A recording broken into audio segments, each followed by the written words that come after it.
Okay, so I had an interesting case recently where we've tested multiple horses at the same farm and a mother and her yearling. So I want to show you some cool stuff.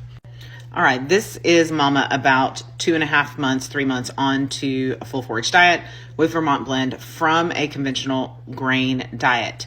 Now, you'll notice iron is very, very high. That's very inflammatory. This is why this horse is having coat issues, bleaching out, color issues in the summer. Under the skin, this high level is going to lead to massive inflammation. Every horse on this farm has this high iron level, which tells us that, yes, they were probably getting some from their concentrated feed product, but more importantly, they're getting it in their environment. So either in the fertilizer, in their hay, or in their water, probably most likely their water. Now, here's a couple interesting notes. Over here on toxic elements, you guys hear me talk about diets that are heavy in rice bran. Arsenic is what we worry about with this, okay? That's arsenic. Additionally, this horse has a lot of aluminum. It was an ingredient in the feed product. Now, this is Mama. This is Mama's levels. So if we look at Baby's levels, Baby is a yearling. Baby's profile is pretty much the same.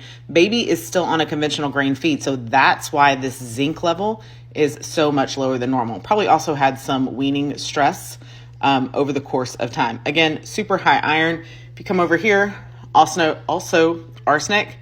And aluminum level is almost as high as Mom's. Most of the time in young horses like this, even if they're exposed to a heavy amount of aluminum, we see that much, much lower.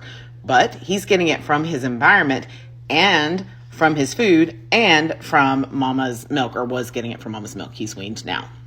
Anyways, I thought that was cool. We don't, we always see a lot of horses at the same farms, or frequently see a lot of horses at the same farms, but to have a lot of horses at the same farms and have such close tests time-wise on Mamas and Babies, it really leads to some interesting case studies so that we can see how not just environment, but also genetics and workload and all of those things play into how these horses are utilizing their minerals and how we can adjust on the nutrition side in order to help improve growth and performance and all of those things.